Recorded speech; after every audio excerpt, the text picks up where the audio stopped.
Ótimo. Então, acho que a gente pode começar a trabalhar. Bom, primeiro, então, eu vou me apresentar, depois a professora Thaís se apresenta. Né? Então, primeiramente, boa noite para todos e todas, né, do minicurso. Eu sou o professor Michel Corse Batista, tá? Sou professor do Departamento de Física da Universidade Tecnológica Federal do Paraná, campus de Campo Mourão, e aqui, né, professor do programa, né, de mestrado em ensino de física. Né? Aqui ele é intitulado Programa de Pós-Graduação em Ensino de Física. Somos o Polo 32 do MNPF, tá? E é uma satisfação, né, poder estar neste evento, né, no Quinto EREF, evento este que participei da sua primeira edição, da criação. Então, a primeira e a segunda edição eu tive a oportunidade de organizar na Universidade Estadual de Maringá e agora participando, né, na Universidade Federal do Paraná, setor Palotino. Tá? Então, eu já parabenizo, né, aos organizadores pelo evento, né, por se disporem a organizar algo desta magnitude, e eu espero que todos vocês estejam, né, aproveitando, que vocês estejam gostando, né, do evento. Então, passo a palavra para a professora Thaís.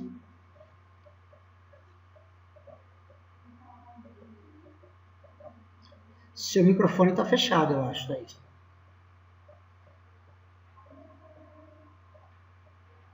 Pessoal, boa noite. Eu sou a professora Thaís Fernandes Vieira. Não, está aberto. Boa noite. Está aberto, professor. Agora estou te ouvindo. Agora estou te ouvindo. Oi. Oi. Ah, tá. Beleza, então. Pessoal, boa noite. Oi, tá me ouvindo? Boa noite, professora. Deixa eu ver aqui. Sim.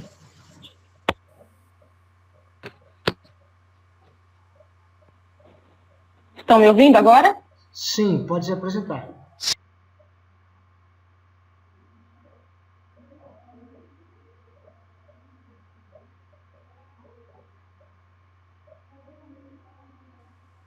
Eu faço um mestrado profissional em ensino de física, campus Campo Mourão. E hoje nós iremos falar, né, nós vamos brevemente falar algumas noções básicas sobre a história da astronomia. Bom, pessoal, então vamos lá. Avançando aqui. Né? Deixa eu só...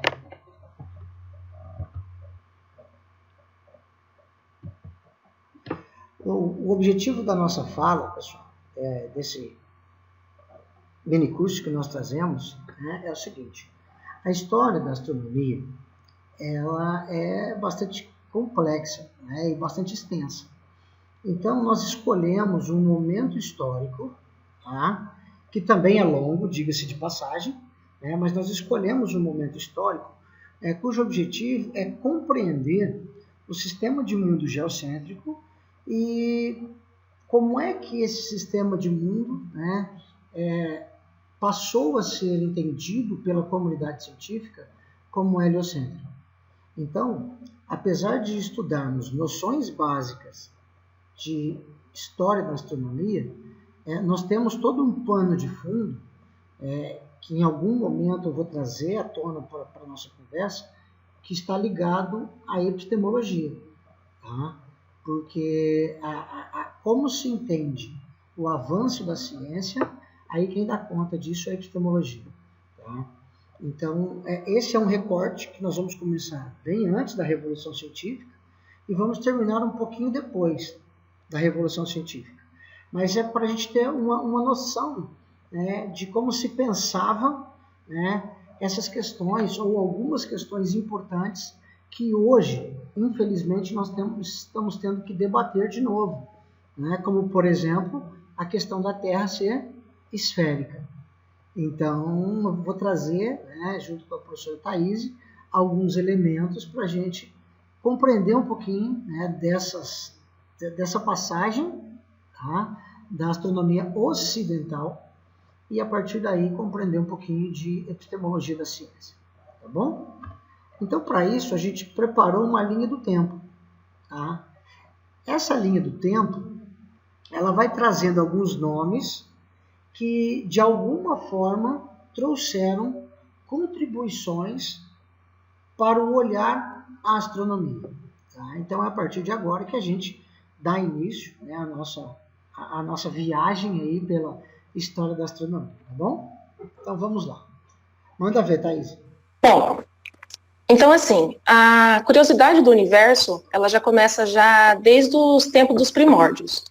E quando a gente associa a Mesopotâmia ela é um período em que a astronomia ela está muito ligada à astrologia, porque todas as explicações que eles tinham para aquele determinado momento, tudo estava relacionado com a divindade. Então eles explicavam tudo com fé, tudo com relação a uma questão de até mesmo seres mitológicos e tudo mais.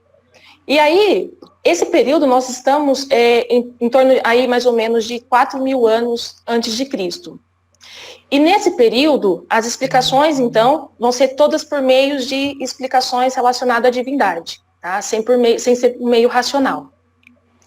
Já na linha do tempo, né, um pouquinho mais para frente, 580 anos, né, antes de Cristo, nós temos aí os filósofos gregos, porque nesse período a astronomia ela está muito relacionada com a Grécia Antiga. Então, os filósofos gregos eles têm uma passagem muito importante nesse período, por quê? Porque eles dão explicações racionais, né, explicações científicas para aquele determinado momento, aonde eles colocam explicações sobre os fenômenos naturais. Então, os seres mitológicos já não é mais explicado naquele momento. Eles são chamados de filósofos naturais, filósofos da física, né, por isso a natureza, e eles são os primeiros a relatarem aí explicações racionais sobre os fenômenos que aconteciam naquele determinado momento. Então, nós temos aí Tales de Mileto, que foi o primeiro filósofo que a gente trabalha na história. Tales, ele trabalha com uma questão de um propósito como princípio de tudo, que é o arquê, para ele, é aquilo que ele acreditava. E Tales de Mileto, ele faz algumas contribuições também em relação à astronomia. Por exemplo, ele acaba desvendando, possivelmente, quando seria o primeiro eclipse solar. Ele trabalha com algumas contribuições na matemática, porque a maioria desses filósofos, eles eram matemáticos, filósofos, astrônomos, e as contribuições que eles davam era em relação à astronomia. Aí, mais para frente, nós temos o... Eu só queria trazer, professor, o seguinte, que nesse primeiro momento, pessoal, essa linha do tempo, nós vamos trazer apenas algumas informações que constituem-se basicamente como conhecimentos gerais. Né? É como se fosse só um aporte, um pequeno resumo, para a gente chegar onde a gente quer. Então, nessa linha amarela, quem estiver nessa linha amarela, nós vamos passar um pouquinho mais rápido. E aí é depois, né, da linha amarela, que aí a gente vai entrar na física de verdade, propriamente dito, para compreender algumas explicações astronômicas, tá bom?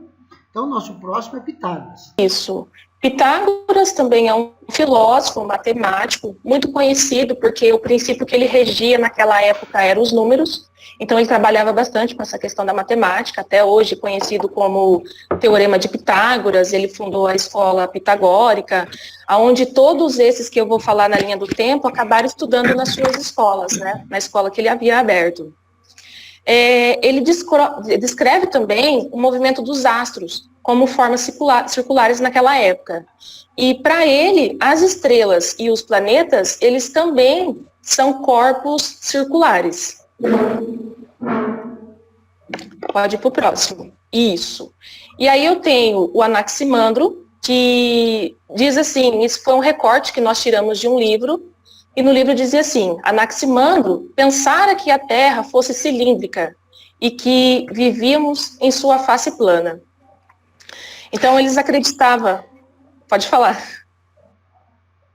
Eu vou trazer, né? Eu vou aproveitar que você fez a divulgação.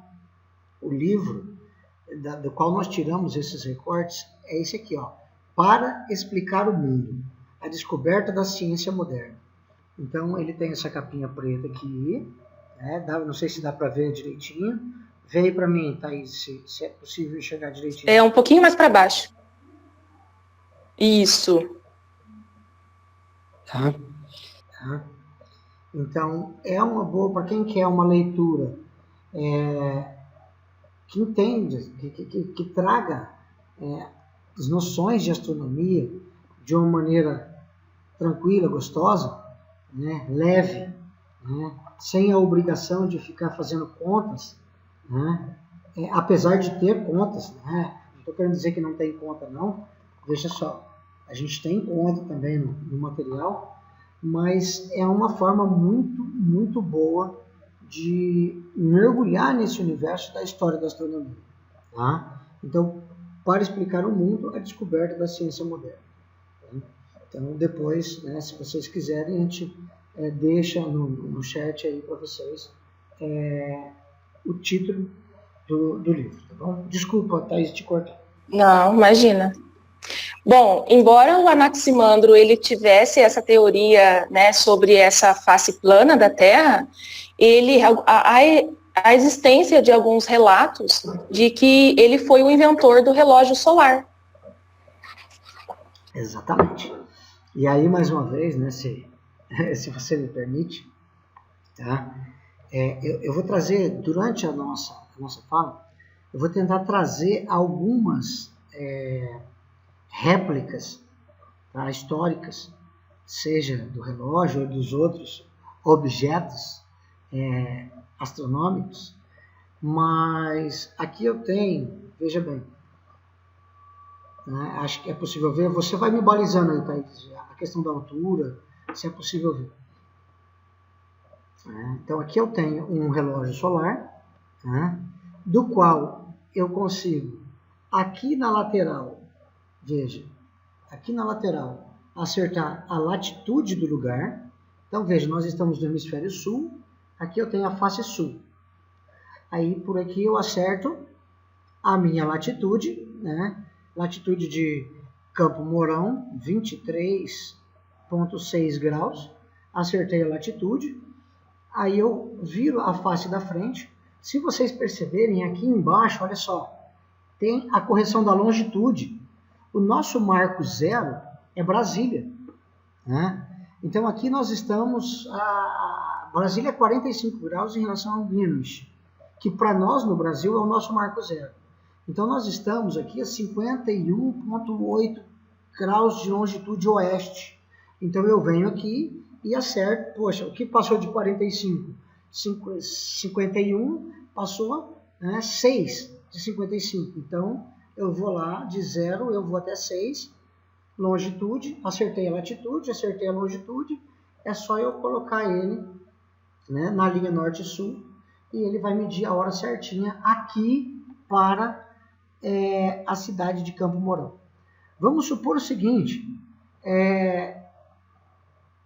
alguém aí, por exemplo, de Palotina, pode verificar para mim qual é a latitude de Palotina e a longitude?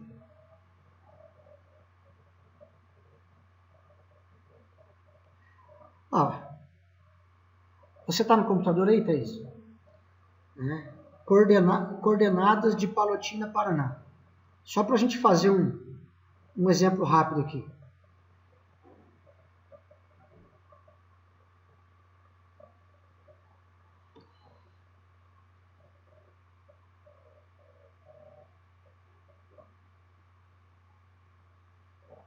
Latitude 24,2. 24,2. E longitude 53,8. 53,8. Então, menos 45. Né? Eu vou ter exatamente, tá? 8,8, quase 9 graus oeste. Nós estamos, né, a oeste aí de Brasília. Então, olha só, eu vou acertar primeiro aqui minha latitude de 24,2, né? Quase 25. Então, eu venho aqui do ladinho, ó, dá para ver aí. Né? Vou segurar aqui e vou acertar a frente agora, quase 10 graus, né, de longitude. Dá para ver aí que eu coloquei quase 10 graus oeste aí de longitude? Então, eu coloco essa face virada para o sul e ele vai me dar o horário certinho aí em Palotina. Então é muito importante, né? Talvez naquele momento histórico, tá? Anaximandro ele apenas se baseou pelo gnomo, pela vareta, né, que marcava sombras. E a partir das regularidades da sombra, ele estabeleceu, né, um relógio que marcava o tempo dele naquele momento. Porém, hoje, tá, nós temos o relógio, a hora relógio. E aí, para cada lugar, às vezes eu construo um relógio solar aqui, em Campo Mourão, onde estou, e quando eu vou, por exemplo, para Palotina, e eu uso o relógio de sol que eu construí aqui, ele não bate as horas, né? Então, hoje é extremamente importante, né, fazermos o quê? A correção, né, da latitude e da longitude. E onde é que a maior parte, né, dos experimentos didáticos simples erram? Na longitude. Porque corrige a latitude, coloca a minha vareta, né, que vai marcar a sombra, na latitude correta, mas na longitude errada. E aí não dá certo, não bate o meio-dia relógio com o meio-dia solar. Tá? Então a gente consegue fazer a correção para cada cidade, para cada lugar. Então é um experimento bem simples, um experimento didático, tá? Construído em MDF, tá? Bem tranquilo. Se vocês quiserem, ao final eu posso passar para vocês o contato de quem fez para mim. Eu comprei cada um deles, tá? E super vale a pena, porque a gente leva para a sala de aula e a gente consegue dar uma aula, né, muito bacana, com material palpável e bastante simples, tá bom? Então, desculpa, professora, né, te interromper de novo, mas vai lá. Essa é a ideia, a interação. Bom, e mais para frente, então, 550 a.C., nós temos o Anaximenes. E o Anaximenes, com o propósito de desvendar os mistérios da natureza, ele tem como o elemento principal o ar. E ele também é defensor da Terra plana, e a ideia dele é que a Terra ela estaria flutuando no ar. Então, eles tinham essas ideias relacionadas com os princípios que eles acreditavam naquela época. Então, por exemplo, um acreditava na água, como Tales de Mileto, apesar das contribuições astronômicas, o outro acreditava no ar, um acreditava na Terra, e assim sucessivamente. Aí, mais para frente, nós temos... e um recorte que nós fizemos, pode voltar, professor, do Anaximenes. Isso, um recorte que nós fizemos dele foi assim: a Terra era plana, enquanto o Sol, a Lua e as estrelas flutuavam no ar, ocultando-se a nós quando iam para trás das partes altas da Terra. Pode passar para frente. E aí nós temos Xenófanes, que escrevera também: o que vemos a nossos pés é o limite superior da Terra, mas a parte de baixo desce ao infinito. Pode ir avante. E aí nós temos... Pode ir? Não, é importante lembrar que todos eles são da mesma época, né? Isso, e todos, a maioria deles, embora eles fossem ali quase da mesma época, né?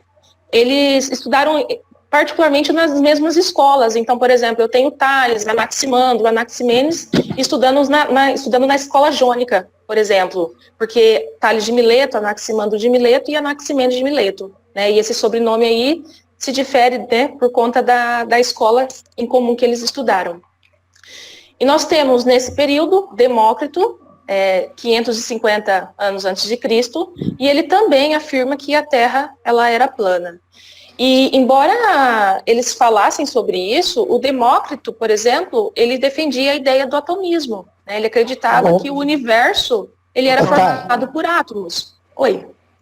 Eu acho que essa data está errada, mas foi um erro meu, tá? Foi na hora de montar a linha do tempo, eu copiei a imagem do lado, mas eu acho que eu não troquei a data. Se não me falha a memória, essa data está errada. Essa data já é um pouquinho mais, né, próximo ali de Aristóteles. Tá? Então, pessoal aí, me perdoem. Isso, 430 por aí. Me perdoem a falha, tá? É só a questão da data mesmo que passou batido, tá bom? Sem problemas. E aí, mais adiante, nós temos o Aristóteles. E Aristóteles afirma que a Terra, ela era esférica, e ele apresentou uma evidência tanto teórica quanto empírica. Só para tentar fazer uma participação nessa parte, bom, primeiro que Aristóteles é uma figura essencial para o que a gente vai fazer, tá? Aqui, no nosso recorte de História da Astronomia. Então nós ainda vamos falar muito de Aristóteles, tá? Não vai ser só essa linha do tempo. Porém, ele afirmava que dentro da Terra, no mundo sublunar, já a gente vai falar mais sobre ele, mas era composto de elementos naturais. E o elemento mais denso era a Terra. Então a evidência teórica que ele encontra, que ele descreve para a circunferência da Terra, é exatamente essa.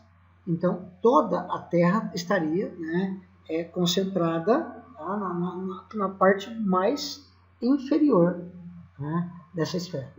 E aí todo o resto dela seria esférica. Mas aí, para corroborar com essa evidência teórica que ele traz, tá? De novo, isso aqui está naquele livro que eu mostrei para vocês. Ele traz uma evidência empírica. Qual é a evidência empírica? Ele assiste o eclipse lunar, tá? Ou seja, aquele onde a Lua ela passa no cone de sombra da Terra. Então eu tenho um alinhamento dos três astros, Sol, Terra e Lua. Porém, quando a Lua passa nesse cone de sombra, ele percebe a sombra da Lua, a sombra da Terra na Lua. E quando ele olha para a sombra da Terra na Lua, ele vê que é curva. Então, para ele, naquele momento, isso é uma evidência empírica, observacional, de que a Terra é esférica. Tá? Então, veja, a gente agora está superando as visões anteriores de que a Terra era um cilindro infinito, né, para baixo, de que a Terra era plana. Por quê? Porque todas essas ideias, elas não eram fundamentadas em evidências empíricas. Tá? Então, como a professora Thaís trouxe, muito se tinha aqui, né, de coisas ligadas ao sobrenatural, à astrologia, enfim. Esse é o momento em que a gente começa a ter uma engrenagem que descreve o fenômeno, tá? Ou que descreve essa curvatura da Terra a partir de uma evidência empírica, observacional. Tá bom? Então veja, desde 340 anos antes de Cristo, nós temos a primeira evidência empírica de que a Terra é redonda. E aí, se vocês me permitem um parênteses, só um desabafo, hoje nós estamos tendo que brigar de novo para provar que ela é redonda. Né? Então, eu diria para vocês que esse é um momento crítico que a gente vive, né? Na história da astronomia. E que nós, quando eu digo nós todos, eu que estou do lado de cá, e vocês que estão fazendo o minicurso, são professores, são acadêmicos, são pós-graduandos, vocês são os maiores divulgadores de ciência que nós temos. Tá? Então, enquanto nós nos omitirmos de fazer divulgação de ciência, quem vai fazer isso são os youtubers, é a galera da internet. E aí o que acontece? Acontece o que nós estamos vendo. Tá? Cada dia mais, um número maior de pessoas acredita na crença de que a Terra é plana. Então, me perdoem, eu vou fechar o parênteses, é só um desabafo, né? Porque eu acho que nós precisamos, né, falar mais de ciência até para compreender, né, esses detalhes. Tá bom? Mas vamos lá, né? Nós temos agora Aristarco.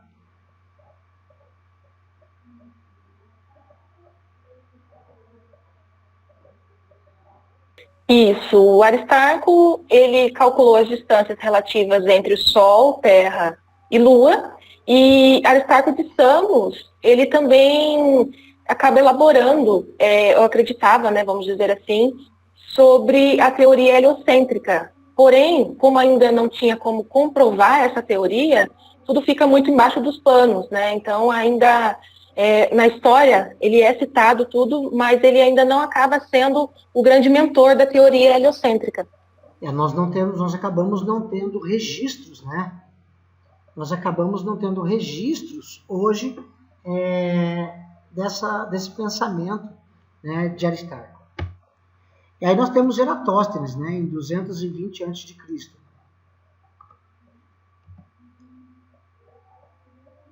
Isso. E Eratóstenes, ele é o primeiro a fazer um cálculo sobre o raio, a circunferência da Terra. E ele faz até um experimento muito simples para poder fazer essa comprovação.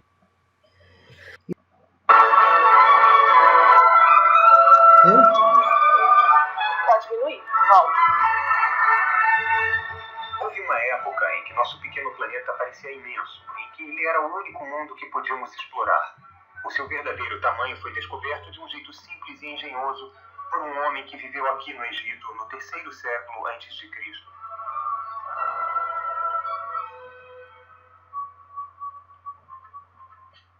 Esta torre pode ter sido uma torre de comunicações, parte de uma rede que percorre a costa norte-africana, pela qual sinais de fogueiras eram usados para comunicar mensagens do Estado.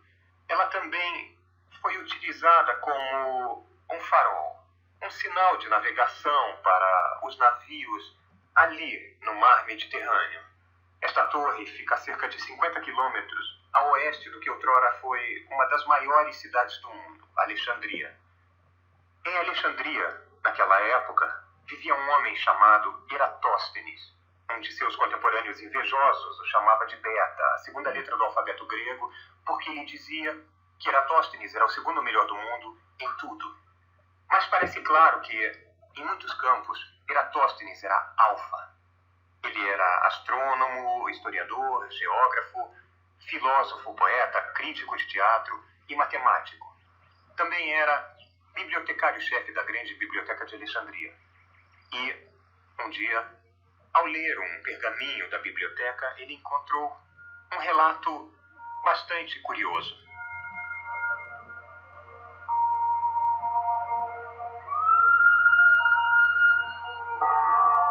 Bem ao sul, no posto de fronteira de Siene, no dia mais longo do ano, algo de notável acontecia.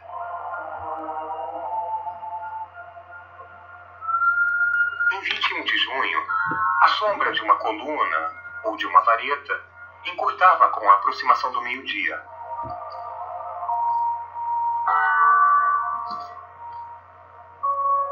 Com o passar das horas, os raios do sol deslizavam pela parede de um poço que nos outros dias não era iluminado.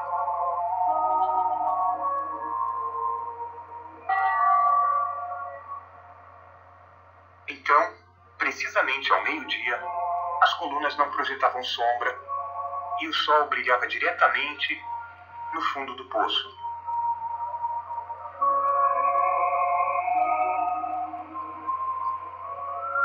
Naquele momento, o sol estava exatamente a pino.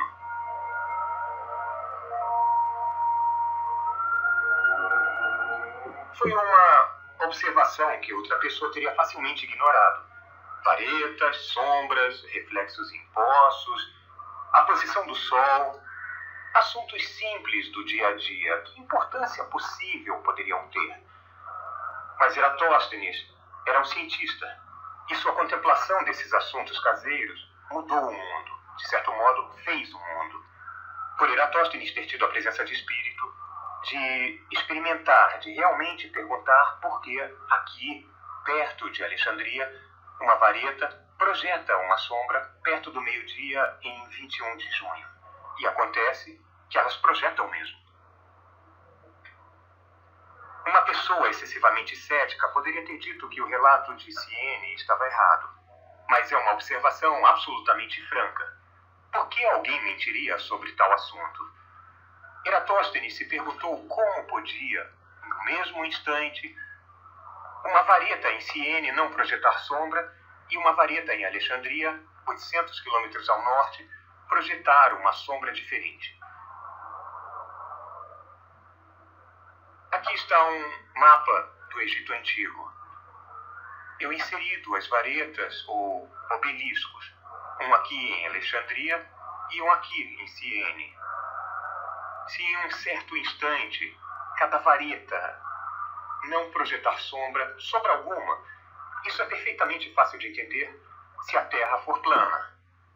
Se a sombra em Siene tem um certo comprimento e a sombra em Alexandria tem o mesmo comprimento, isso também faz sentido em uma Terra plana. Mas como pode ser, perguntou Eratóstenes, que no mesmo instante não haja sombra em Siene e haja uma sombra muito substancial em Alexandria?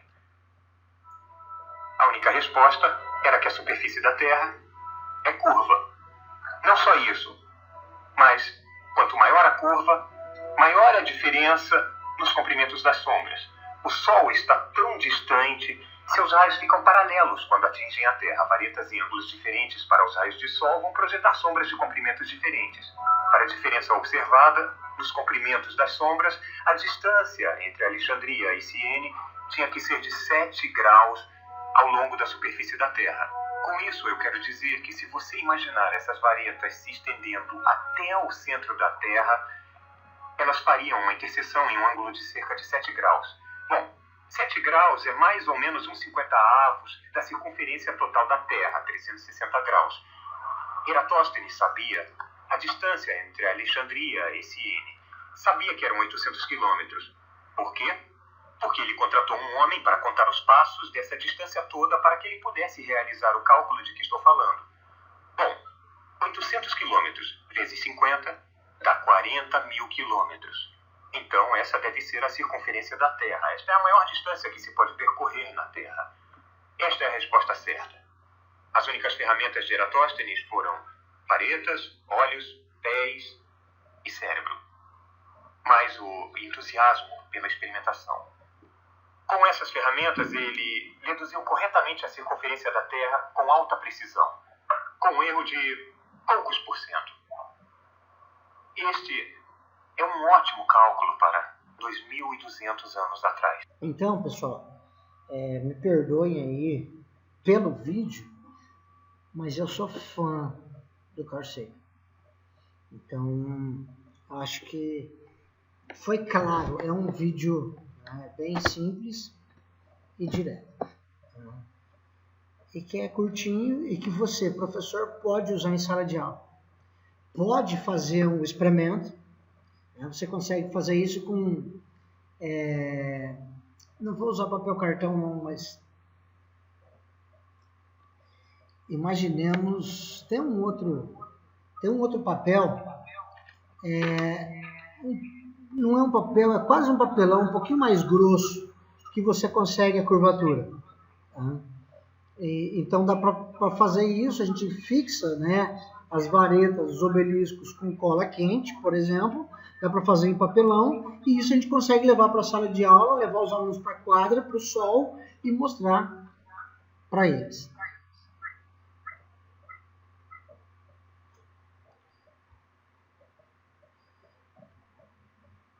Muito bem.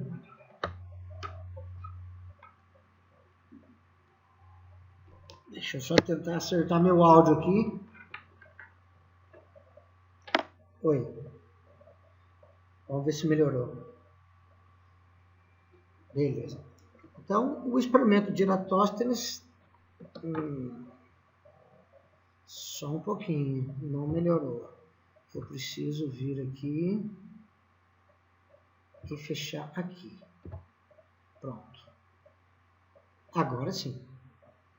Porque eu estava me ouvindo em tempos diferentes, isso é horrível, me perdoe. Tá? Agora vai dar para trabalhar legal de novo. Então, pessoal, né, após o experimento de Eratóstenes, a gente segue, né, seguimos para Hiparco. Tá? Você quer comentar alguma coisa, Thay?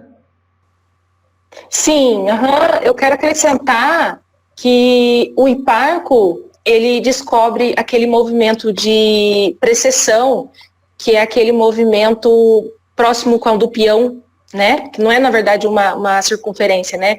É aquele movimento idêntico ao movimento de um peão. Movimento de peão mesmo. Isso. E ele é o primeiro a catalogar as estrelas e a posição das estrelas, na verdade, e o brilho delas também. Certo. Então, vamos lá. Ainda em Hiparco, e por que eu trago Hiparco? Né? Porque Hiparco, ele diz em um dos seus relatos, e esse relato nós encontramos no livro de História da Astronomia, eu acho que está com você, tá? Vê se o livro está aí. Né? Essa é uma outra referência muito boa, mais para baixo um pouquinho. Isso, aí. Essa é uma outra referência muito boa, pessoal. Para quem gosta de astronomia, para quem quer conhecer um pouquinho da caminhada da história da astronomia. Né? Então, nesse livro, a gente tem muitos relatos, tá? que nos ajudam a construir uma retórica, um discurso e um pensamento dentro da história da ciência. E aí o Hiparco diz que Eratóstenes, ele foi o primeiro, né, na verdade, não necessariamente o primeiro a pensar sobre isso, mas o primeiro a construir o que ele chama de esfera armilar. Tá? A esfera armilar, ela tem no centro dela a Terra, ou um modelinho da Terra. E aí ela tem vários aros. E esses aros, eles representam círculos importantes, como a eclíptica, que é a trajetória, né, o caminho da Terra, ao redor do Sol. Hoje nós sabemos, né, que é isso. O equador celeste e o meridiano. Então, também bem didática, eu vou mostrar aqui para vocês, tá? Uma esfera armilar. Tá? Então, se você olhar aqui, eu acho que dá para ver, você tem uma marcação de graus. Tá? Exatamente, ó, uma marcação de graus. Eu tenho aqui o polo celeste sul e, do outro lado, o polo celeste norte. Então, eu consigo aqui, tá, fazer o quê? Eu consigo colocar na posição tal, deixa eu só regular aqui certinho. Veja, 23,5 graus sul. Então, tá aqui. Ó. Tá? Eu tenho 23,5 graus sul de inclinação, tá? Latitude. Aqui, se vocês prestarem atenção, eu tenho a minha linha do zodíaco, olha só, né, das constelações, e eu tenho os trópicos. Então veja, aqui eu tenho o trópico de Câncer, aqui no meio eu tenho a linha do Equador, e aqui eu tenho o trópico de Capricórnio, que está no hemisfério sul, que é o nosso. Então beleza, tá certinho. E isso aqui representa, quando eu giro, exatamente o que o movimento aparente do Sol no céu. Tá? Inclusive, aqui eu tenho um reloginho embaixo, que é possível saber a hora. Tá? Então, é uma esfera, né, celeste, uma esfera armilar, que me permite, numa aula de astronomia, também discutir, né, a questão da latitude, me permite discutir a questão do equador celeste, me permite discutir sobre a eclíptica, tá? Sobre o zodíaco e assim por diante. Tá? E aí, se eu tirar aqui, ó, vocês conseguem ver, eu tirei da base, né? Vocês conseguem ver que a Terra está lá no centro, olha só. Né? Também, a mesma coisa, né? Ela é construída em MDF, né? Toda talhada em MDF, toda plotada no MDF as letras. Né? Muito bacana, fácil de levar também para a sala de aula, para uma aula de astronomia. Tá bom? Então, avante, mais um passo. Tá? E aí nós voltamos, veja, não sei se vocês perceberam, na minha linha do tempo, né, a gente já tinha Aristóteles, porém eu disse para vocês que Aristóteles era uma figura tão importante que nós voltaríamos para ele. Tá? Então aqui estamos nós, novamente em Aristóteles. Manda ver, tá aí. Isso. Assume aí, vai. Eu não estou ouvindo o seu áudio, professor. Será que os outros estão ouvindo? Ótimo. Então eu vou dar sequência e depois o professor, ele tenta entrar então para poder explicar certinho as partes. Essa parte de Aristóteles, nós chamamos a parte de Aristóteles de física do bom senso. Então Aristóteles, ele trabalha com dois sistemas de mundos. E esse mundo, para ele é dividido em duas partes. O mundo supralunar e o mundo sublunar. Então, nesse mundo sublunar, o mundo ele era imperfeito. Ele era formado por esses 4 elementos que vocês estão vendo. Ar, terra, fogo e água. E o mundo supralunar, ele era um mundo além da lua. Ele era um mundo finito, um mundo perfeito. E esse mundo, ele descreve a circunferência perfeita, né, onde todos os astros também são circulares, né, são esferas perfeitas. Tanto é que a forma geométrica para ele perfeita seria a esfera, onde toda a trajetória, né, ela não teria pontas. Então, todo esse movimento circular, ele seria perfeito. Muito bem. Pessoal, é o seguinte, nessa linha, eu quero que vocês imaginem o seguinte, esses 4 elementos naturais, eles se ajeitam da seguinte forma, embaixo eu tenho a terra, tá? Aí em cima da terra eu tenho o ar, em cima do ar eu tenho a água, perdão, então eu tenho terra, eu tenho água, eu tenho ar e eu tenho o fogo. Nessa ordem, terra, água, ar e fogo. A terra e a água são elementos mais densos, mais pesados. O ar e o fogo são elementos menos densos, mais leves. Tá? Então, todo o corpo, então imagina, ó, eu tenho uma caneta, eu solto essa caneta, ela cai. Por que é que essa caneta cai? Tá?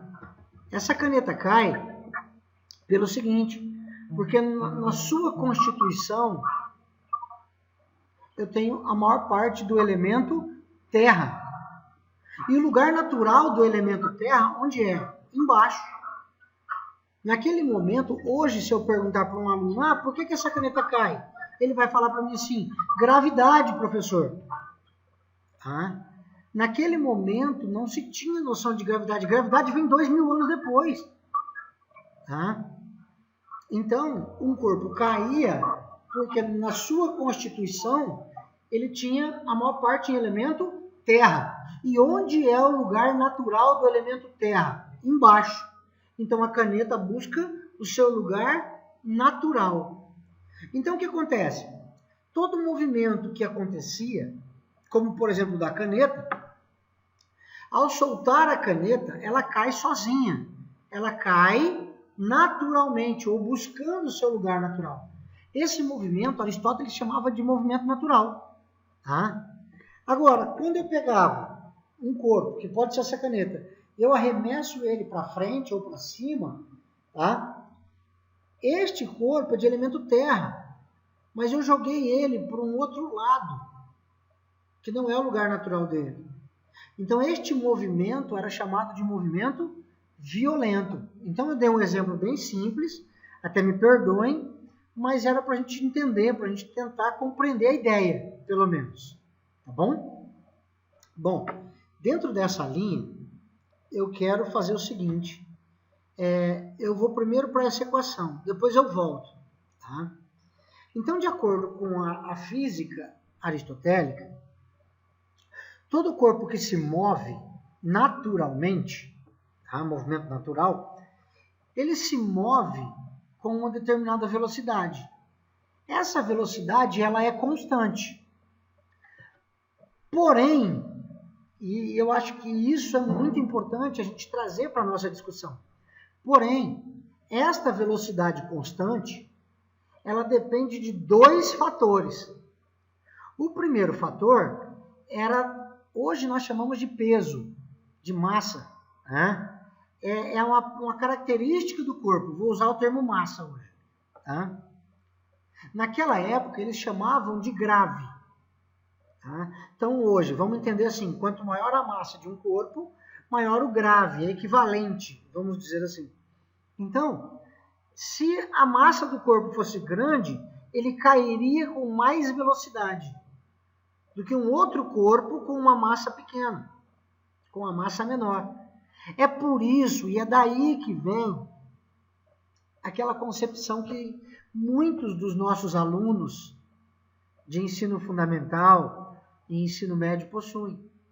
Ah, se eu solto dois corpos, um muito pesado e um muito leve, tá? Porém, é importante, ambos precisam ter o mesmo formato. Qual cai primeiro? E aí nós temos um número bastante grande de alunos que acreditam que o mais pesado cai primeiro.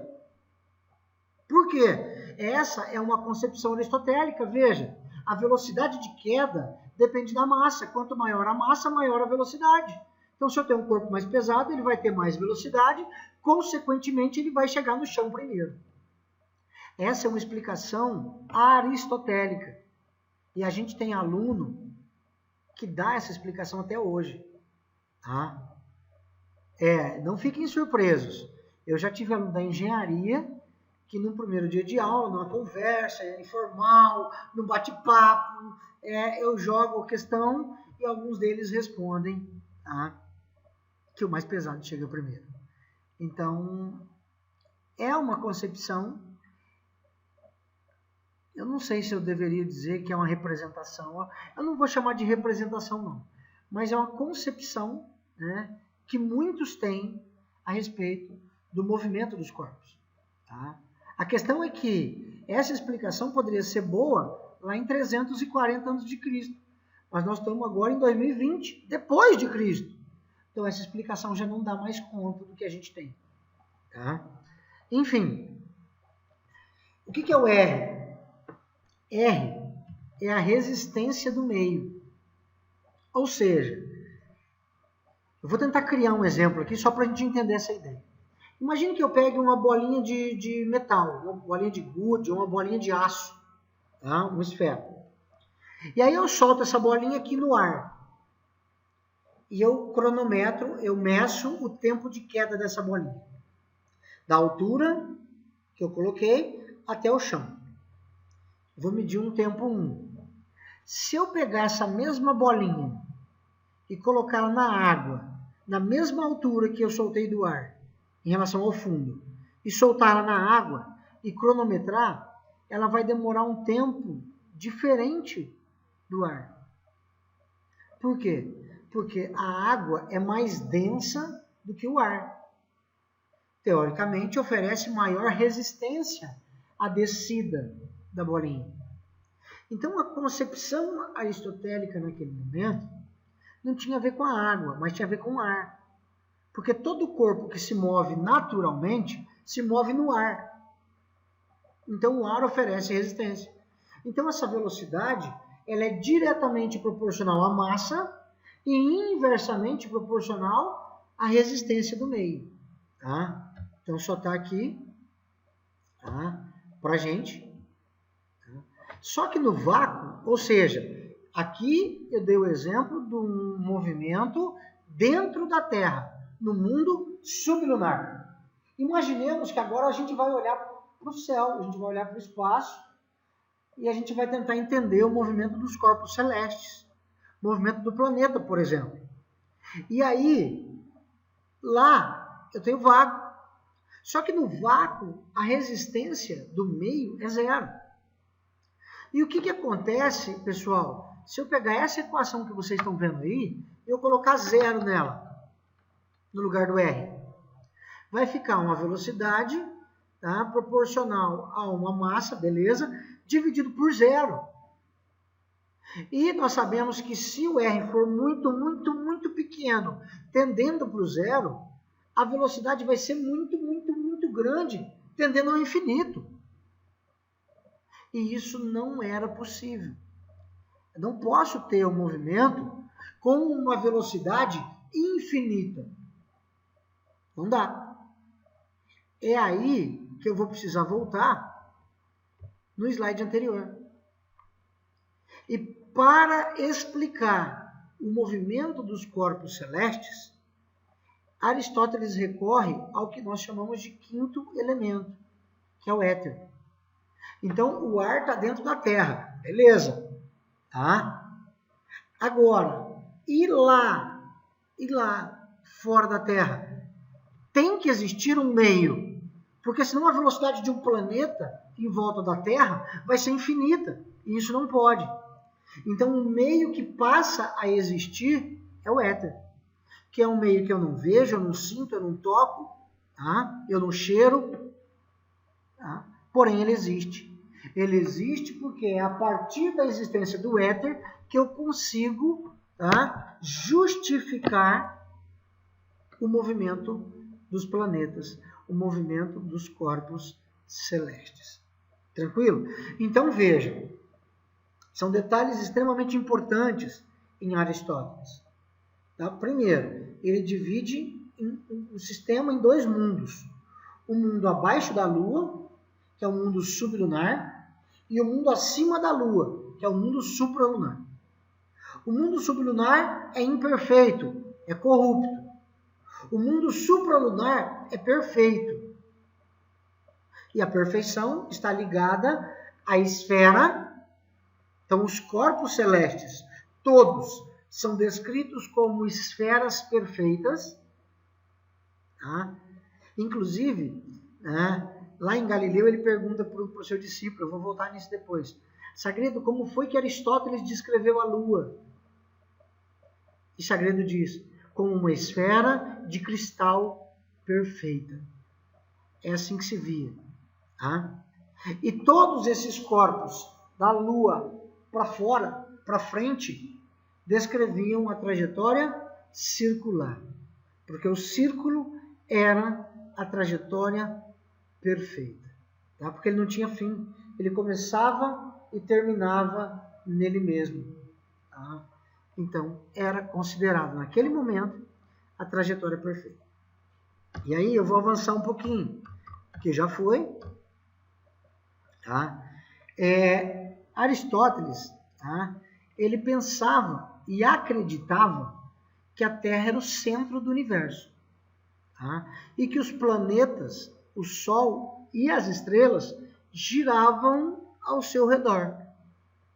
Segundo ele, o universo era formado por um conjunto de 55 esferas celestes, uma à volta das outras. Se vocês me permitem, eu vou mostrar mais um objeto para vocês.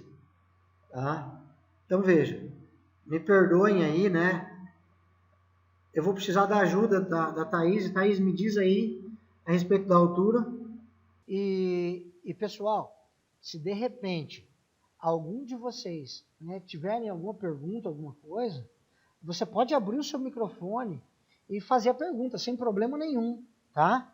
Porque a gente vai falando aqui, mas como eu disse para vocês, eu até tentei ficar com o celular e com o computador. Só que aí começou a dar interferência no meu áudio, aí eu tirei o celular e fiquei só com o computador. Então, eu só vejo a minha apresentação. Eu não vejo vocês. Aí eu não consigo ver o chat, por exemplo. Então, se alguém, né, se algum de vocês quiser, você pode interromper, né, na hora, abre o seu áudio aí, professor, eu queria falar, eu queria compartilhar, você pode contribuir do jeito que você quiser, tá bom? Fica à vontade, isso aqui, apesar de se chamarmos de curso, é um bate-papo sobre a história da astronomia, tá bom? Então, se você quiser me interromper, você fica à vontade. Professor, posso interromper então? Claro. Meu nome é Mário. Eu fiz uma pergunta ali. Quando você fala com relação ao éter, essa ideia de éter é a mesma que perdurou até pouco tempo com relação, por exemplo, ao meio de propagação da luz? É, é sim. Tá? Então, só com o experimento de Michelson Morley, né, que a gente derruba a ideia de éter, né? Que na verdade fez-se o experimento para provar, né, que a luz, propagando-se em direções distintas, ela chegaria no detector em tempos distintos, porque uma estaria se movendo numa direção a favor do éter, então tecnicamente teria a velocidade dela mais a do éter, e numa outra direção, não. E percebemos com o experimento que a interferência que forma no sensor não seria, né, destrutiva, mas sim construtiva, então chegava junto, e provando, né, ou nos dando boas evidências de que o éter não existe. É claro, tá? Desculpa, Mário, né? É claro que com o passar do tempo, a gente vai agregando alguns conceitos mais àquelas definições. Tá? Até porque a gente precisa ir salvando a teoria, sempre. Já vou falar mais disso. Tá? Mas a ideia de éter é sim essa mesma. É um elemento, é algo, né, que existe, né, que não tem cor, que não tem forma, que não tem cheiro, mas que está lá no espaço e que se move junto com os planetas e que se move junto com o raio de luz e assim por diante. Tá bom? Essa é a ideia. Tá certo, obrigado. Por nada. Tá? E aí, né, eu não sei, você quer falar, Thay? Você quer avançar um pouquinho? Por mim, mas se o professor quiser dar sequência. Tá, vou avançar mais um pouco aqui. Bom, então a gente tem o seguinte.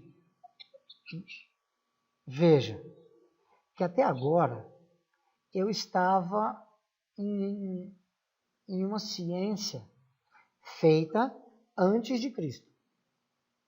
Tá? Agora, nós já estamos numa ciência, ou tentando fazer ciência, mas num período depois de Cristo. Tá? E a gente usa o termo Cristo porque é uma notação comum, mas tem alguns que usam, né, depois da Era Comum, antes da Era Comum. Né? Eu já vi depois do cometa, antes do cometa, enfim. Isso é só uma questão de notação, tá, gente? Mas por volta de 140, né, da Era Comum, depois da Era Comum, depois de Cristo, Ptolomeu, tá? Então eu chego em Ptolomeu, que trabalhou em Alexandria, utilizou pela primeira vez o termo geocentro. Então, Ptolomeu é o cara, deixa eu ver se eu consigo ser bem claro com vocês. Aristóteles ele descreve toda uma física. Infelizmente, o nosso tempo é relativamente curto para estudar física, para discutir física de Aristóteles, para entender muitas coisas. Tá? Mas Ptolomeu é o cara responsável que estuda, que conhece o pensamento aristotélico, e ele descreve, ele formaliza, vou usar esse termo, acho que esse termo é mais adequado, ele formaliza o pensamento aristotélico num livro chamado Almagesto. Tá? E aí, pela primeira vez, ele dá um nome para esse sistema do qual Aristóteles descreve, com a Terra no centro, né? Esse aqui, que eu mostrei para vocês. A Lua e os planetas, ele descreve este movimento como geocêntrico. E é esse o termo que aparece, por exemplo, hoje para a gente, nos livros didáticos. Sistema de mundo geocêntrico. Tá? Então, ele acreditava que os círculos eram formas perfeitas, parecia lógico para ele que os planetas deveriam realizar seus movimentos em círculos. Então, ele descreve todos os movimentos a partir das ideias aristotélicas, tá? Assim. O universo é perfeito, tá? Ou seja, o mundo supralunar é perfeito, os corpos são esféricos, tá? E os movimentos são circulares. E aí eu vou voltar em um detalhe, que é um detalhe de extrema importância, que Aristóteles traz para a gente. Aristóteles, quando ele descreve este sistema de mundo, que ficou conhecido como sistema ptolomaico, porque foi Ptolomeu quem formalizou no seu livro Uma Gesta. Ele diz que o universo ele tem fim. O universo é finito. E o fim do universo é a esfera das estrelas, que nós chamamos de esfera celeste. Lembra que Hiparco chegou a catalogar uma certa quantidade de estrelas pelo seu brilho, pelo seu tamanho? Naquele momento, a questão da magnitude, do brilho da estrela, estava associado, mas imaginávamos que todas elas estavam fixas na mesma esfera. Ou seja, todas as estrelas estavam de nós, a Terra, à mesma distância. Então, uma estrela de maior magnitude é aquela que brilha mais. E aí, esse sistema geocêntrico, Terra, né, Lua, Mercúrio, Vênus, Sol, Marte, Júpiter e Saturno. E aí, olha só, dentro da esfera celeste. O que é que eu tenho fora da esfera celeste? Nada. Então, a formalização de um sistema ptolomaico é exatamente com a Terra no centro, os planetas girando em órbitas circulares, inclusive o Sol girando em uma órbita circular em torno da Terra, porém, a esfera das estrelas é o meu limite. É o meu limite. É ali que tudo termina. Tá bom? E aí, vamos ao problema da órbita de Marte. Lembra que eu acabei de dizer para vocês que ele descreve que todos os planetas, inclusive o Sol, então, orbita de forma circular a Terra? Numa observação, eles percebiam que as estrelas, né, elas nasciam, elas surgiam no horizonte em determinado horário e que elas se moviam pelo céu e num determinado horário elas se punham, elas desapareciam. E havia um astro que começou a incomodar esse momento, que era Marte. Por quê? Mas não se dava ainda, né, o nome de Marte. É a partir daí que se tem, né, algumas nomenclaturas. Mas o planeta, esse corpo celeste, ele vinha descrevendo a circunferência e de repente ele voltava. E de repente ele ia para frente de novo. Aí pensamos o seguinte, naquele momento. Poxa, isso não pode. Isso não está de acordo com a teoria ou com o pensamento aristotélico. Isso não está em consonância com o que foi descrito no Alma Gesta. Porque aquilo que estava escrito, eu vou entender agora com vocês, de uma maneira bem simplista, tá? Me perdoem, mas é só para a gente compreender a ideia. Que aquilo que estava no Alma Gesta era considerado naquele momento uma teoria. Tá? E esta observação deste corpo celeste que deveria ser circular, mas que ia e voltava e depois ia de novo, contrariava a teoria ou o pensamento aristotélico do movimento circular. Contrariava a ideia de que lá no universo, no mundo supralunar, as trajetórias eram perfeitas e circulares. Então, para salvar o modelo aristotélico, para salvar a teoria, o que foi que esse cara chamado Ptolomeu fez? Ele criou um sistema de epiciclos. E a partir do momento em que ele cria os epiciclos, ele consegue explicar a órbita daquele astro que errava o caminho. Aquele astro que deveria descrever o movimento circular, mas que voltava e ia de novo, ele foi chamado de astro errante, astro que erra o caminho. E hoje, se você procurar, você vai saber, você vai encontrar que o termo astro errante é a mesma coisa que planeta. Então, as estrelas descreviam as trajetórias circulares perfeitas, mas o planeta errava o caminho, o planeta Marte. Tá? Quer dizer que para resolver o problema do planeta Marte, Ptolomeu teve que criar epiciclos, ou seja, o meu movimento era de um círculo dentro de um grande círculo. Eu acho que aqui fica mais fácil de entender. Veja, esses pontinhos nas laterais são as estrelas. Então o universo acaba ali. Essa trajetória verde que você vai perceber era o movimento descrito pelo planeta que eu via no céu. Ó, vai, volta e vai. Só que para eu perceber isso, o meu planeta ele tem que estar já orbitando. Então veja, ó, ele tem que girar em torno de um ponto, tá? Uma trajetória circular. Só que esse ponto branco, ele também gira em forma circular em volta da Terra.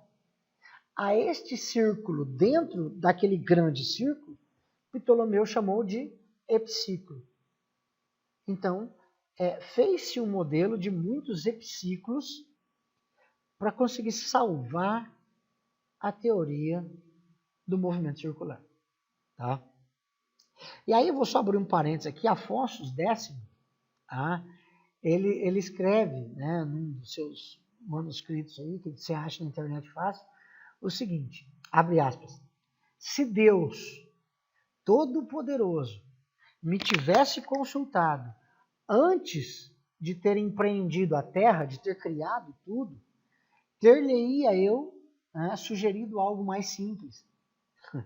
Porque era extremamente difícil explicar o movimento dos planetas a partir dos epiciclos. Tá? Porém, salvamos o modelo. E amanhã a gente vai voltar nessa ideia, nessa história de salvar o modelo. Por quê?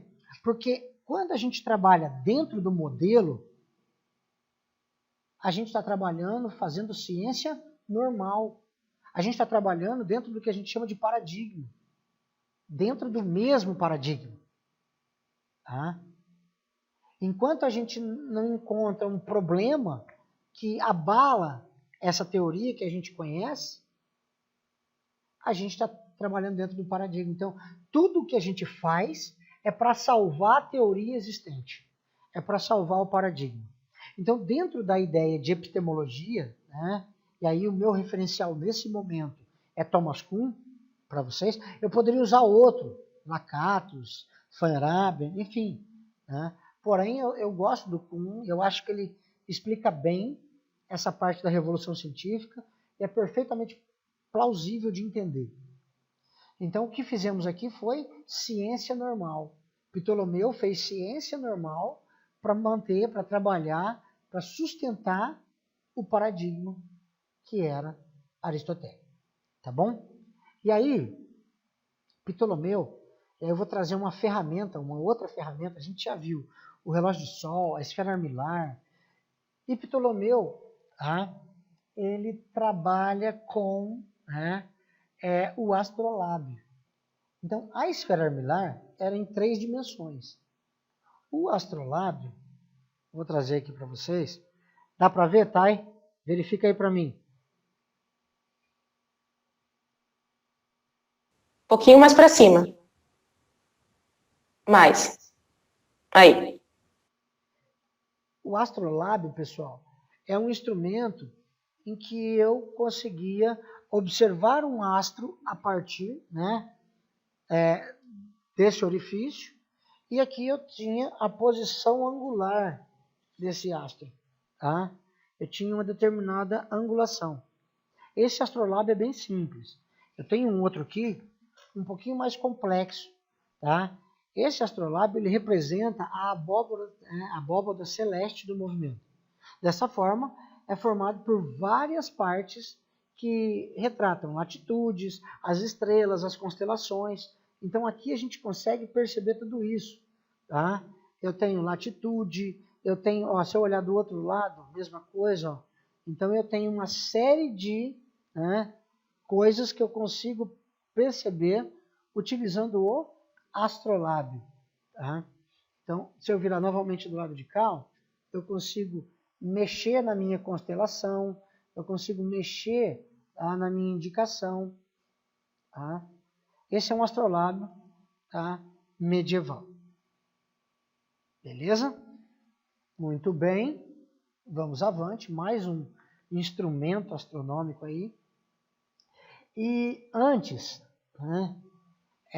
a gente vai, agora é 9h25, eu já vou praticamente encerrar essa nossa fala do primeiro dia.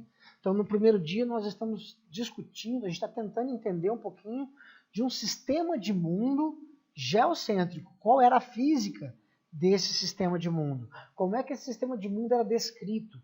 O que sustentava ele? Quais eram os objetos, né, astronômicos, as ferramentas que foram desenvolvidas nesse período e que dava suporte para algumas observações celestes. Tá? Relógio solar, astrolábio e assim por diante. Tá bom? Eu queria trazer para vocês o seguinte.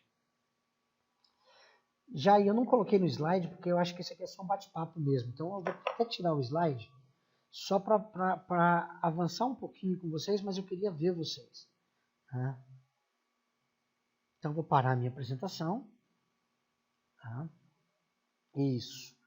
E agora eu enxergo vocês. Tá bom? Mais ou menos por volta de 1200, pessoal. A igreja, tá? A Igreja Católica Apostólica Romana, ela designa, tá, uma pessoa de dentro da igreja para ler a obra aristotélica. Tá? E essa pessoa é Tomás de Aquino, que hoje, né, os cristãos chamam de São Tomás de Aquino. Tá? A gente não está aqui, não é minha função, nem gosto disso, de discutir crenças ou religião. Tá?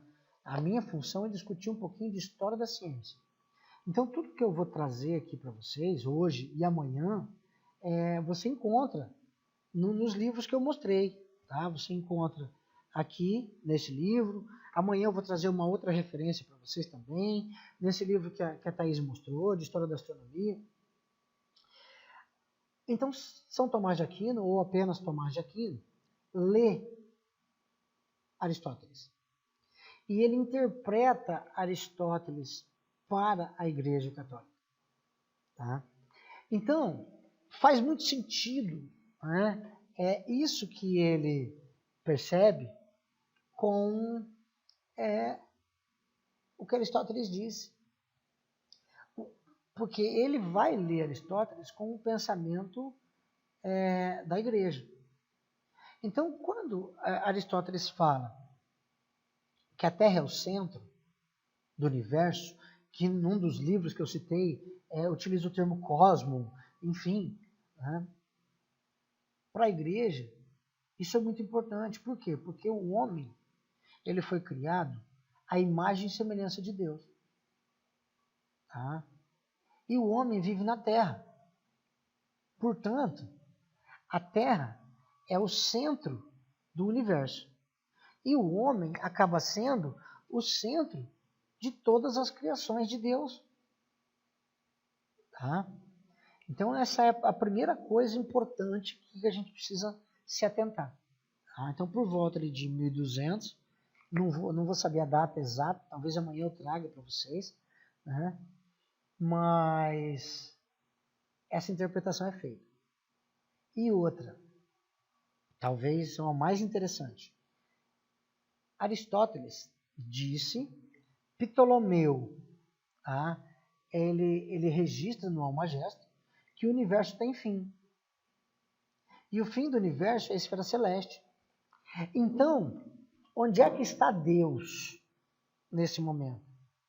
Então, quando Tomás de Aquino lê, ele diz o seguinte, poxa, Deus criou tudo, tudo que existe. Deus criou o universo. Só que Deus tem aquela questão, lembra? Ele é onipotente, onisciente, onipresente. Então, Deus só pode estar lá, além da esfera das estrelas, olhando a sua criação. Porque ele tudo sabe, ele tudo vê. Então, onde é o lugar que Deus está agora, com a interpretação tomista? Deus está além da esfera celeste. E esta palavra esfera celeste passa a partir desse momento de ser chamado de céu. Então a palavra céu vem de celeste, que é a esfera das estrelas. Então onde é que Deus está agora? Deus está no céu, lá na esfera das estrelas, olhando para a gente aqui embaixo. Tá? Então, essa interpretação, ela é muito importante para a gente. Veja, o universo supralunar é perfeito, claro que é perfeito, foi criado por Deus. Os corpos são esféricos, as trajetórias são circulares. O universo tem fim? Tem fim. Onde é o fim do universo? O céu. E onde está Deus? Lá no céu, além da esfera das estrelas. Perfeito? É com esse pensamento que nós vamos dormir hoje. Porque amanhã, para fechar, a gente volta já em 1543. A gente volta com Nicolau Copérnico, com uma outra forma de olhar o mundo. E aí vai acontecer alguns embates, alguns choques entre os pensamentos, entre as teorias. Tá bom? Então eu acho que agora é 9h32, né? Nós estamos no nosso horário, né? Eu vou encerrar a minha fala, né, na interpretação tomista, tá, do sistema aristotélico, e eu vou deixar, de repente, aí aberto um pouquinho para vocês. Eu sei que termina 9h30, mas, né, como só o Mário me interrompeu durante aí, eu sei que tem muita coisa no chat aqui, né? Que agora eu consigo ver, tem 100 questões no chat, né? Mas eu não vou conseguir ler tudo, né? O que tem aqui. Então, se de repente alguém tiver alguma pergunta, quiser fazer agora, abre o seu microfone, fala comigo aí. Pode ficar à vontade. Licença, professor. Toda. Tá me ouvindo certinho? Perfeitamente. Eu sou o Matheus e a minha pergunta é um pouco atrasada em relação à apresentação, mas é com relação a Erastótenes. Sim. Se eu entendi direito, uma conclusão que pode ser tirada do que ele disse foi a favor da curvatura da Terra, certo? Exato. Só que eu não estou atestando a favor do terraplanismo, é só uma observação. Essa conclusão dele, ele tem uma premissa, né? A premissa é que a Terra, que o Sol esteja distante o suficiente da Terra para que consiga ter essa diferença na iluminação. Que os raios cheguem paralelos, exatamente. Isso. Mas se o Sol for próximo, a gente também conseguiria ter esse efeito, né? Embora teria outras complicações experimentais, mas para esse experimento de Erastótenes em específico, se o Sol for próximo o suficiente, eu também consigo ter essa diferença entre as sombras de diferentes cidades, não? Então, consegue, a menos que ele seja muito próximo, né? Mas, se não é possível. Se você pegar, é incrível, porque esse experimento você consegue fazer com uma lanterna, você entendeu? Se você pegar colocar num quarto escuro, tiver aquela base com as duas arestas ali, e pegar uma lanterna, você consegue perceber a diferença das sombras. Tá? Agora,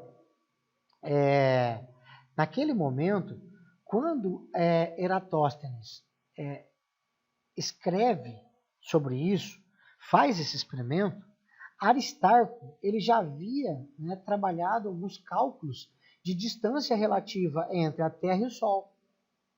Então, quando ele vai, né, para a sua premissa, lá em 220 a.C., Aristarco já tinha por volta de 280, ou seja, 50, 60 anos antes, Aristarco já tinha descrito, ainda que não tivéssemos um valor preciso, mas ele já tinha descrito um valor para a distância entre a Terra e o Sol e entre a Terra e a Lua. Tá? Então, ele partiu dessa premissa porque já havia essa discussão de Aristarco antes. Tá bom? E aí, se você me permite, deixa eu só fazer, bem rapidinho, tá, pessoal? Eu vou fazer a leitura do livro que eu falei para vocês. É um parágrafo bem curto, tá? Mas eu acho que é extremamente importante, até para ir ao encontro dessa sua pergunta, Matheus. Porque ele diz o seguinte, ó: Uma das realizações mais admiráveis da astronomia grega foi a mensuração do tamanho da Terra, do tamanho do Sol e da Lua, e das distâncias da Terra até o Sol e até a Lua. Não que os resultados obtidos fossem numericamente acurados. As observações em que se basearam esses cálculos eram grosseiras demais para chegar às dimensões e distâncias exatas que temos hoje. Mas era a primeira vez que se usava corretamente a matemática para chegar a conclusões quantitativas sobre a natureza do mundo. Esse é um capítulo chamado Medindo o Sol, a Lua e a Terra. Não sei se dá para ver. Dá para ver aí, Thay? Dá sim. Então, inclusive aqui, ele mostra, né, como foi feito, as premissas todas. É que assim, nosso tempo é um pouco mais curto, né? Mas o livro ele é excelente. Tá? E ele traz toda essa discussão à tona. Tá?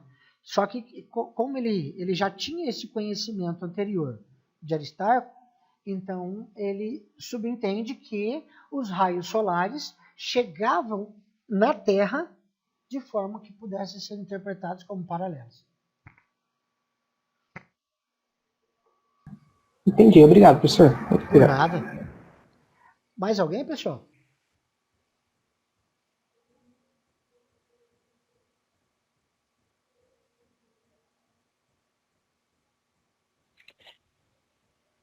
Professor, uma pergunta no chat. Uma pergunta no chat foi se nós poderíamos repassar as referências dos materiais que foram citados. Podemos sim, eu vou escrever. Escreve o título desse Uma das livro. perguntas, tá me ouvindo? Estou te ouvindo. Foi para a gente poder repassar as referências dos materiais que foram utilizados. Tá, eu vou escrever aqui no chat a referência desse livro que eu estou com ele e você escreve Sim. aí a referência do seu. Tá bom? Então, meu livro, vou escrever aqui, livro, né, 2 pontos. Para explicar o mundo.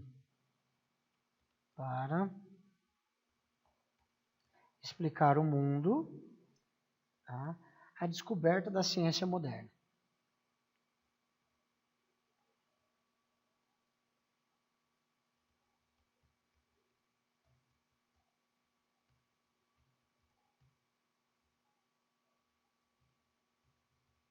Moderna. Autor.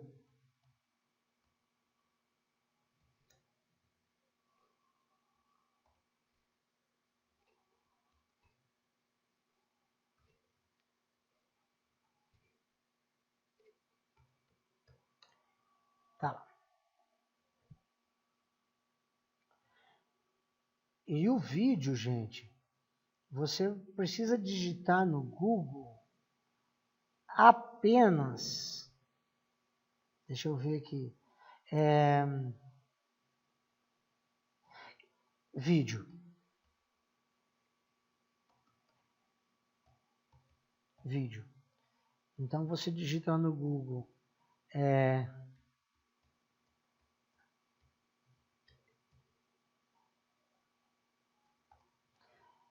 experimento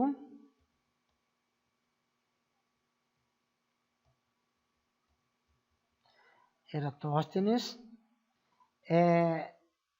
série Cosmos do Carl Sagan.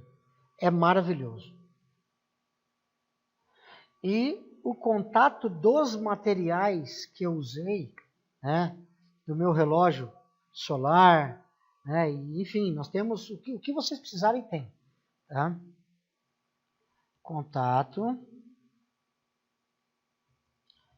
dos objetos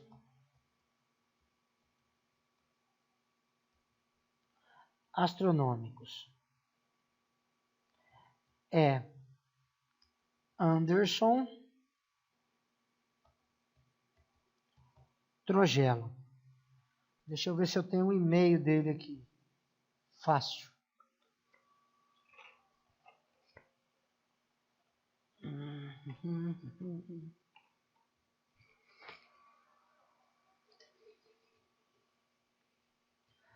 Trogelo com 2 L's, tá?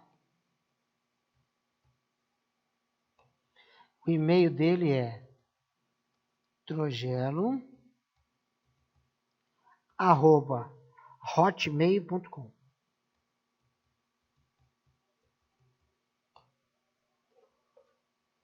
Isso. Obrigado, Thay. Me corrigiu aí. Então é isso, pessoal. Aí está a referência dos livros, do vídeo e dos objetos astronômicos. Tá? Então, se você quiser entrar em contato com ele, pode entrar, fala quem você é e pode falar para ele. Fala assim, olha, quem me passou o seu contato foi o professor Michel. E ele falou que você ia me dar um desconto. Tá? Pode pedir um desconto para ele que ele vai te dar. É só você falar que fui eu que indiquei, tá bom? E é isso, pessoal. Eu espero que vocês tenham curtido, né, um pouquinho. Passei 10 minutos do nosso horário, mas foi o tempo aí das apresentações dos vídeos, dos livros, né, enfim. E eu aguardo vocês amanhã, tá bom? Então, um grande abraço e até amanhã, tá? No horário marcado aí para o nosso encontro. Se não me falha a memória, às 6h30 da tarde, tá bom? Boa noite para todo mundo. Tchau, tchau. Boa noite, tchau, tchau.